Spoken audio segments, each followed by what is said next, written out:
Bismillahirrahmanirrahim. Assalamualaikum warahmatullahi wabarakatuh.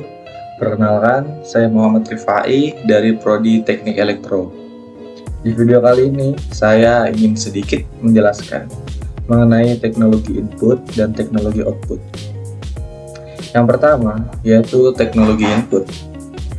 Teknologi input merupakan teknologi yang berhubungan dengan peralatan untuk memasukkan informasi ke dalam komputer. Teknologi input yang akan saya bahas pada video kali ini yaitu tentang keyboard atau papan ketik. Apa sih itu keyboard? Keyboard adalah perangkat keras pada komputer yang berfungsi sebagai alat untuk input data yang berupa huruf, angka, dan simbol. Fungsi keyboard secara umum pada komputer yaitu untuk mengirimkan perintah dari setiap huruf, angka, dan simbol yang diketikkan, lalu menyampaikan ke CPU, yaitu Central Processing Unit, dan selanjutnya perintah tersebut diubah menjadi sinyal-sinyal digital yang dapat dimengerti oleh prosesor. Kemudian keyboard ini sendiri memiliki sejarah, yaitu pada awal mula di abad ke-19, keyboard pertama kali diciptakan sebagai bagian dari mesin-mesin mekanikal seperti mesin ketik. Kemudian keyboard ini terdiri dari tombol-tombol mekanikal yang dihubungkan langsung ke perangkat tersebut. Kemudian pada awal abad ke-20, keyboard mekanikal dengan tombol-tombol yang besar dan berat mulai populer. Tombol-tombol ini menghasilkan suara klik yang khas saat ditekan. Kemudian pada tahun 1960-an, keyboard elektronik mulai menggantikan keyboard mekanikal dengan penggunaan saklar elektronik untuk mendeteksi ketukan tombol. Kemudian, keyboard QWERTY juga menjadi standar saat ini pertama kali diperkenalkan pada masa ini, yaitu pada tahun 1960-an. Kemudian, perkembangan keyboard ergonomis dan khusus untuk tugas tertentu atau aktivitas tertentu seperti gaming atau desain grafis menjadi tren pada tahun 1990-an hingga sekarang. Kemudian pengenalan teknologi nirkabel memungkinkan penggunaan keyboard tanpa menggunakan kabel atau bisa dikatakan wireless. Kemudian keyboard mekanikal kembali populer terutama di kalangan penggemar gaming dan penulis. Saklar mekanikal seperti Cherry MX dan Razer memungkinkan tindakan cepat dan responsif, sehingga sangat diminati banyak orang. Apalagi sekarang ada juga beberapa orang yang sangat senang mengoleksi keyboard mekanikal dengan berbagai variasi dan harganya juga yang lumayan fantastis. Kemudian untuk keyboard sekarang terdapat yang namanya keyboard virtual dengan perkembangan teknologi yang layar sentuh, yaitu keyboard virtual ini menjadi umum pada perangkat seluler dan tablet. Keyboard virtual dapat diubah-ubah sesuai kebutuhan. Keyboard ini juga ditemukan di smartphone, tablet, laptop, ataupun touchscreen, dan lain-lain.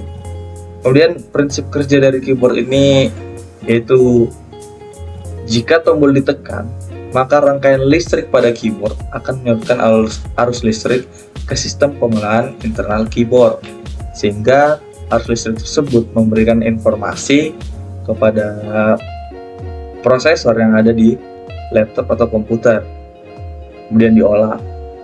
Untuk parameter kualitas dari keyboard ini sendiri, yaitu dari segi bahan yang digunakan, kemudian seiring berkembangnya teknologi, keyboard pada era sekarang, contohnya mechanical keyboard, dapat di-custom sesuai keinginan, sehingga banyak industri menjual variasi dari keyboard ini.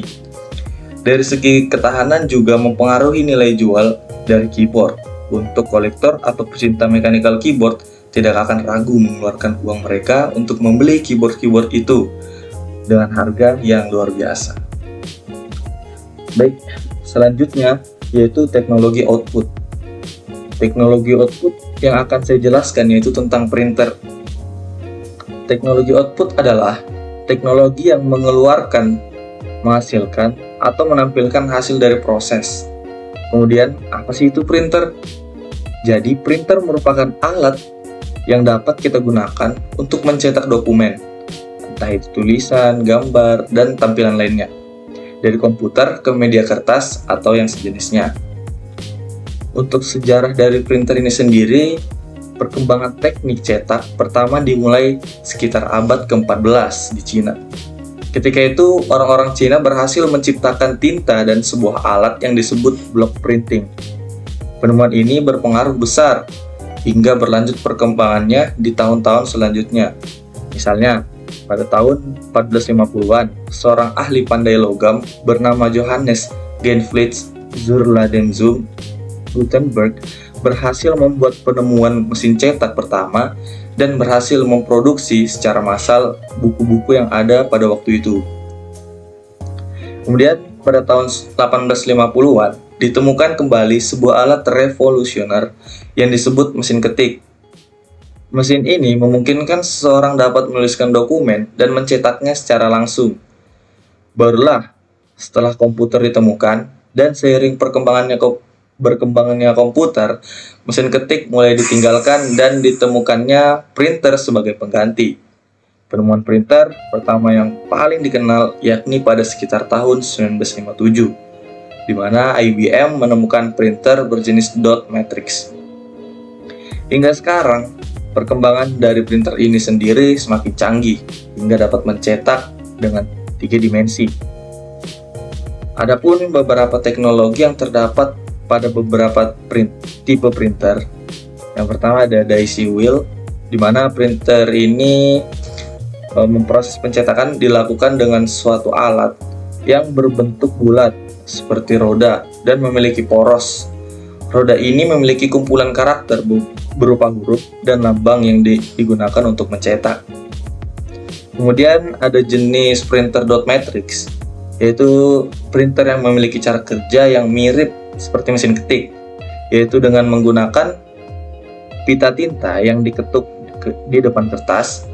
Dan printer ini juga bisa digunakan untuk mencetak beberapa dokumen sekaligus dengan menggunakan kertas yang dirangkap dan menyelipkan kertas karbon di tiap halamannya. Kemudian inkjet. Printer ini sudah menggunakan tinta, dapat mencetak dokumen atau gambar berwarna, dan memiliki kualitas hasil cetakan yang bagus.